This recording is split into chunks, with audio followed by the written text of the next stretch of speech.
Okay. We are going, and I'm going to let in all of our folks in the waiting room. Okay. It's not captioning the beginning. It's not going to. Okay. We put the slide up, and then we do closed caption. Okay.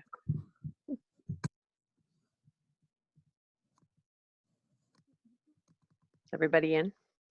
I'm just going to say let's give it a minute because we've got people still trickling into the waiting room. Hi, everybody. Hi. Every time I let people in, we still have a few more people that are, every time we have a couple more to keep adding in. And Sarah, I'm going to spotlight you. Hello. You have to excuse my remote presenting space.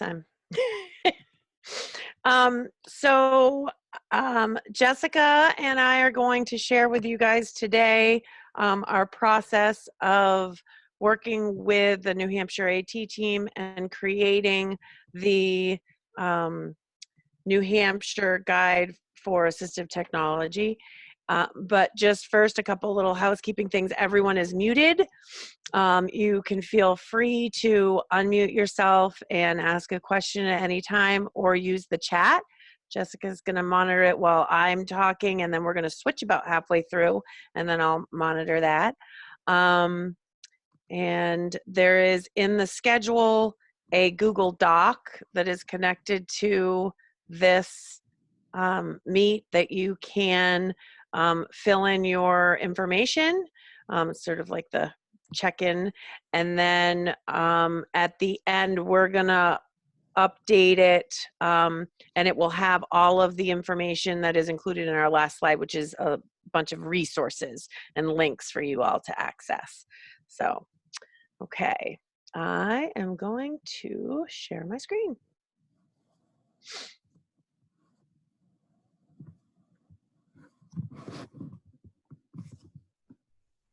I think. Where'd it go? It's coming.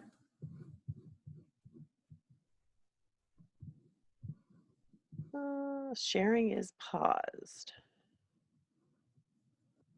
Bring your shared window to the front. Hold on.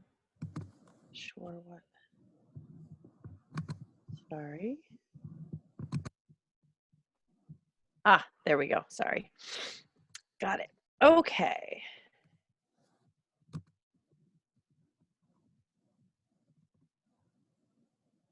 Captioning should be on. Yes, okay. So the presenters today are Jess Bowen-Taylor and myself, Sara Valli, and we were part of a larger group of schools who participated in the New Hampshire Assistive Technology. Initially it was called an initiative, and then it changed to a group. So this is just sort of a brief history. There was a invitation to participate from the Department of Ed with these goals. And that was to identify, expand, and disseminate capacity building related to the process of assistive technology to help New Hampshire become better at creating high quality assistive technology and making decisions. And so the big takeaway from this grant that we participated in, which was a 2-year process that then continued on to a 3rd year, was that systematic change in the way assistive technology services are delivered throughout New Hampshire. I'm going to go relatively quickly through the next bunch of things because we have a lot to get through. There were teams from a number of schools who participated in this. And the teams included an administrator, some related services people, special educators, regular educated teachers, and in some cases, paraprofessionals. So the organizations that worked with this grant were CAST, and then they sort of subcontracted with some amazing staff from QIAT, including Joy Zabalta, who I know is presenting today, and Gail, and then Kirk, who worked for CAST, was sort of an organizer. So these links will again be in that document. And CAST had published this larger book called the Quality Indicators for Assistive Technology, or we call it the Blue Book, and it is a very comprehensive book. And this is what we went through as teams and learned a great deal about over those 2 years.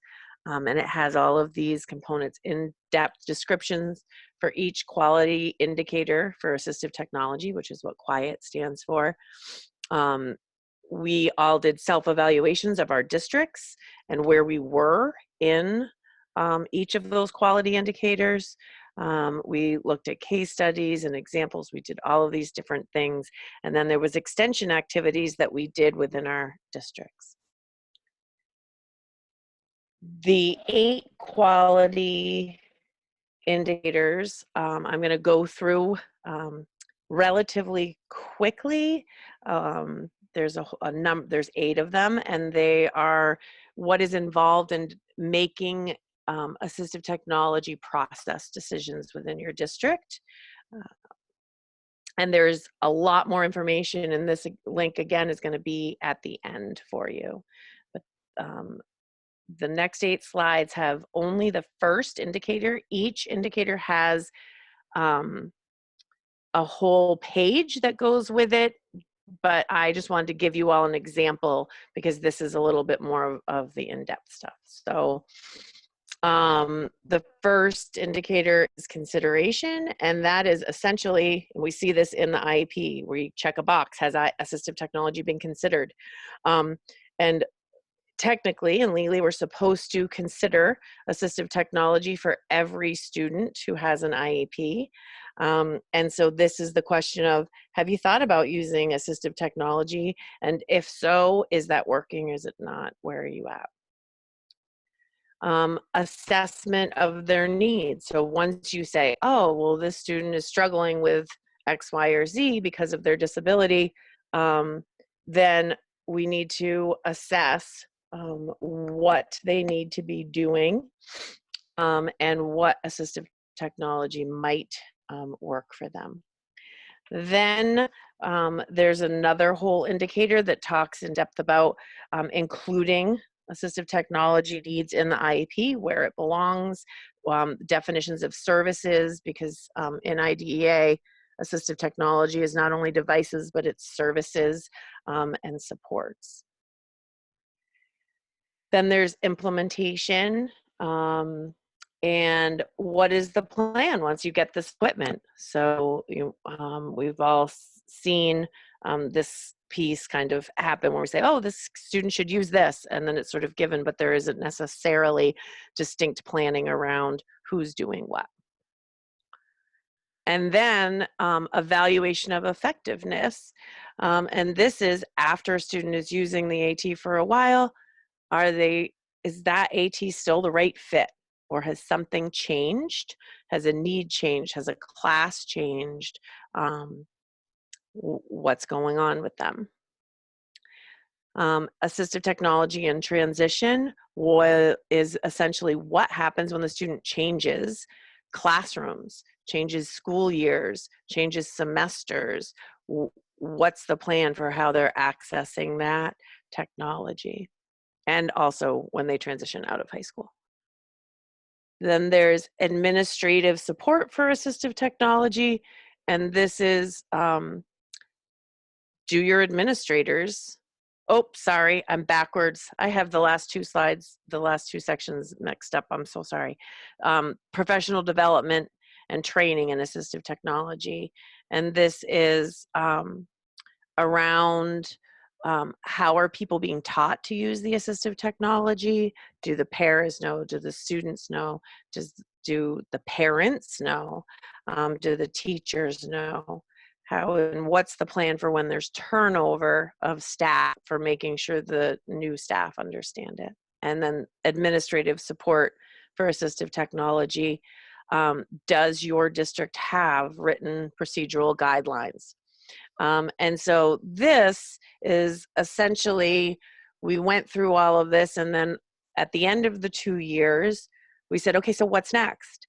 So the leadership team, which was the people who are identified from each district as sort of the leaders of their team, met for an additional year. And we worked with CAST and with the Department of Ed, and we supported in the development of this purple book, we call it. It's the New Hampshire Assistive Technology Handbook. And it basically takes the giant QIAT book and narrows it down and gives a little bit more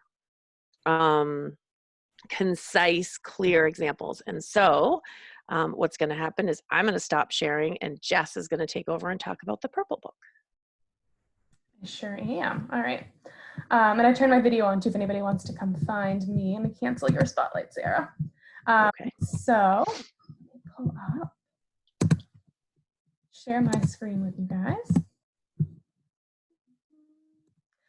So Sara said, I think she did a really nice job kind of giving the context of who CAST is, the grant that they came in and did with the state of New Hampshire, which ultimately ended in a deliverable, as Sara referenced, which is what we fondly call the purple book. A lot of these books are actually, we refer to them by the colors of their covers because the content is really similar, but there are some clear distinctions between these books. So the purple book is what was made and we all have access to, and we'll talk about that later. But thinking quickly back to the book that Sara referenced, this blue book, and now this purple New Hampshire specific book, I wanted to take a minute to think about how the content differs between these two books, because there is a lot of overlap.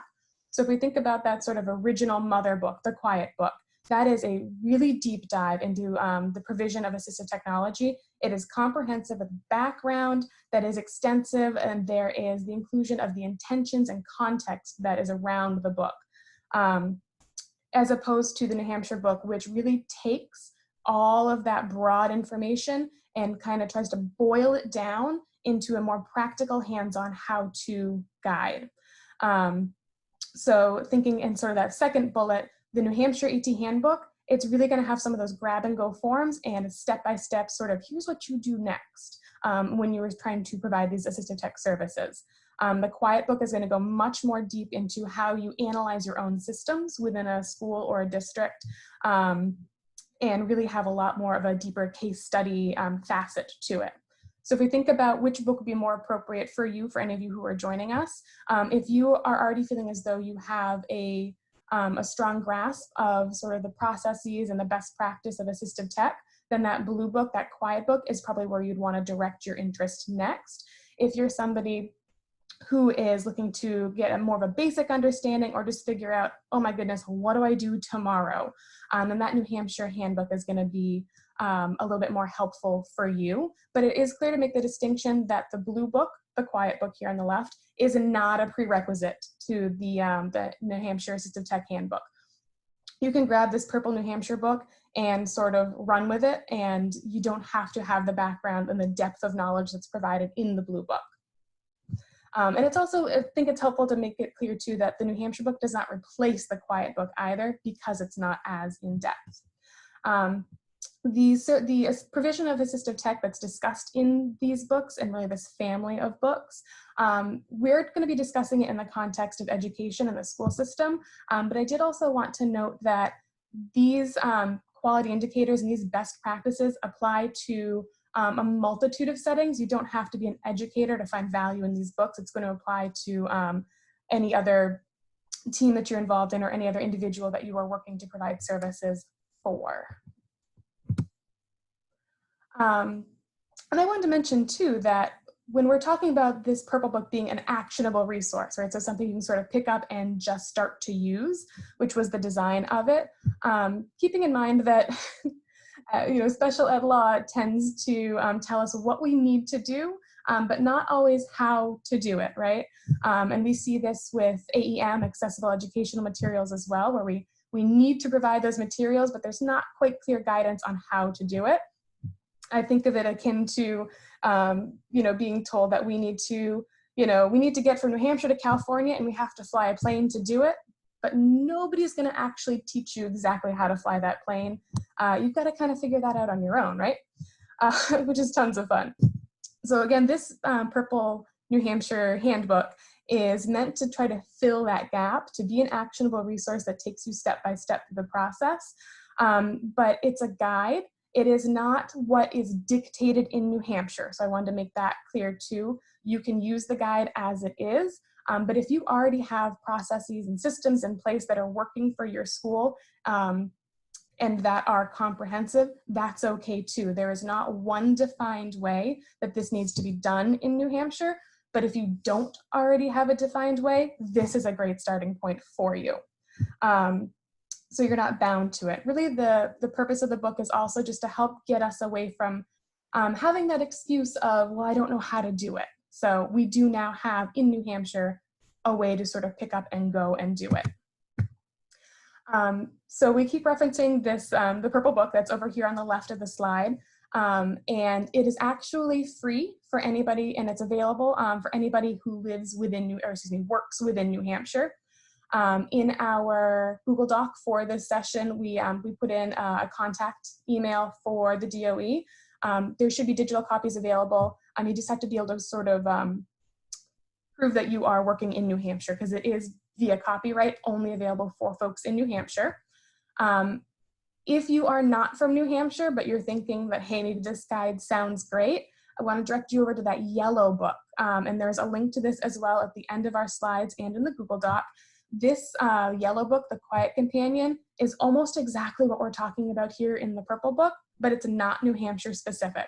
So it is also a grab and go actionable guide, but it's generic and can be used in any of the other 49 states and is not bound by the New Hampshire copyright issues. And I also tossed in here, again, I made reference to there being a lot of colors for these books. There's a green book as well that is geared directly towards administrators. We just put this in here as an FYI. If you are an administrator working towards policies and procedures and systems change, the green book is also available, and it distills, again, that big mother of the blue book, distills that information down in a way that's most pertinent for administrators. And going back to the purple book, which is really the purpose of what we're chatting about here, and we'll get into what's inside of it a little bit more here before we run out of time. I wanted to make it clear that what's really special about the purple book for those of us who are in New Hampshire is that it was collaboratively developed and reviewed by the DOE, because again, this was a deliverable from a 2-year grant working with CAST. And everything in this book was reviewed, and everything aligns specifically with the New Hampshire expectations and procedures. So again, if you are joining us from or watching later from within New Hampshire, this was really custom tailor-made just for us in all of the terminology and all of the layout. So I thought what we could do for the last few minutes is take a look at what's actually inside of the book, at least a little bit. So when we're talking about these grab and go forms, here's one example. If we're talking about the 8 different areas, as Sarah briefly ran through before, that first area is consideration. So one of the things that's inside of this New Hampshire specific book is a grab and go form, where if you don't have a process in place for considering assistive technology in your school or in your district, here's a form that can get you started. Again, you're not married to these forms, but it gives you a place to go. Within the New Hampshire Purple Book too, there's also going to be explanations of each of the indicators within an area. There's going to be next steps. I'm not going to show them here, but it'll distinctly give you next steps. It'll give you what to do, and it'll give you supporting resources. And those are going to be specific links to guides, forms, and trainings that can help further your understanding or give you other options of resources to start to use right from the get-go. So again, this is the form for consideration. That's the grab and go that's already in the book. But thinking back to what I had mentioned, that we're not tied to this book specifically. So again, if you're in New Hampshire, you don't have to use this document. Sarah and I wanted to share a couple other ways that a consideration form might look. So this is actually, so again, I'm the Assistive Technology Coordinator for the Monarch School of New England in Rochester, and I wanted to share out what we have done. So here's another way that your consideration form could be arranged. And if you reach out to me, I'm more than happy to share this with you via Google Doc, and it's actually got a 3rd page. Let me go back. If you send me an email, I will absolutely share this with you, and you can take a look at it if you find this to be useful. The way that we do our form, we have a header at the top, and it's color-coded so that all disciplines once they have reviewed the doc, they just sort of mark an X to make so that we know that they have taken a look. And we go through each of the areas you'll see on the left for consideration, so vision and hearing.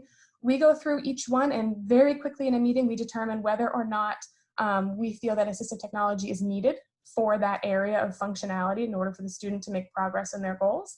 And if yes, assistive technology is needed or services, we document everything that is current. So what is this student already using? And then we, in the potential column, I'm moving to the right on that document, we might not have any ideas yet of what we want to do, or we might jot down a few ideas of potential things to look into that we're not bound to, but at least it sort of gives us a central brainstorm area. And then to the right, thinking to the quality indicator of documentation in the IEP. Here's where we make sure, yes, it's accurately reflected within that student's IEP. We go through all of this, and then if there's any really big pertinent areas that need more attention, we sort of pull that up to the top here where it says team identified priority areas. But this is the how of how we're able to mark off our response to the special factor about assistive technology, because very often folks will mark it sort of yes or no, but if you mark yes on that special factor in the IEP, and a parent or a district asks you, well, how did you consider it? This is our answer, and this is what we do for consideration. And when we think about consideration too, we don't have to come to these answers of the exact technology, right at the table. Consideration can be a very brief, 3-minute discussion that just says, hey, do we need to look further into this area for a student, yes or no? So that's the form that Monarch uses. Again, I'm happy to share it, but just wanted to be able to show you another option. Sarah, I might put you on the spot here if there's anything you want to say about your form. Sarah works for Fall Mountain. Yeah, so Fall Mountain School District has a slightly different form. It's in a Google Docs so that it can be shared between people, and it's more of a narrative, what's going on with this student, and what area might they need assistive technology in. So I know we're running short on time, so that's all I'm going to say right now.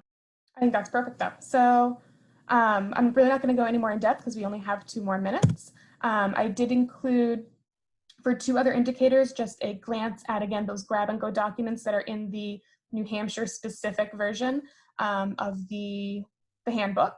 So there's a document in there, and there's a document that you can take and just work with for each of the 8 indicators.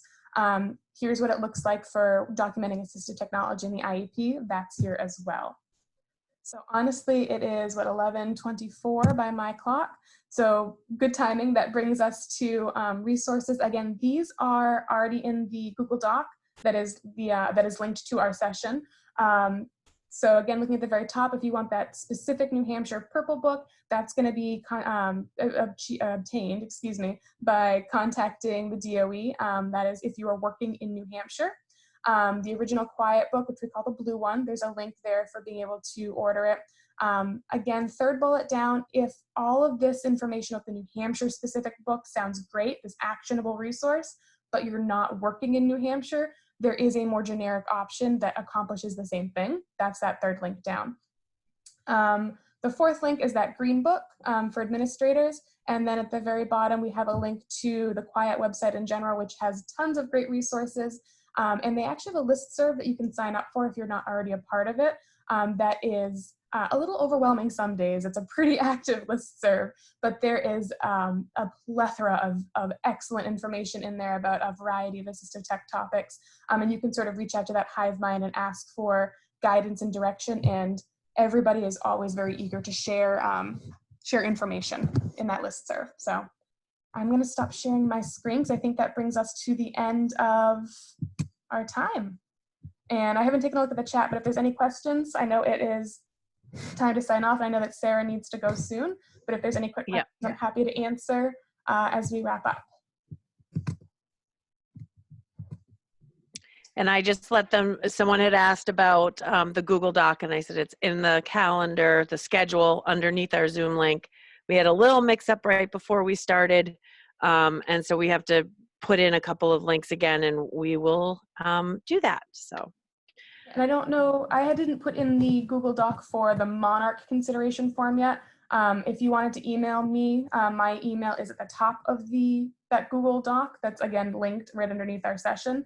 If you send me a quick email, I will give you access to a copy of the Monarch version of that document.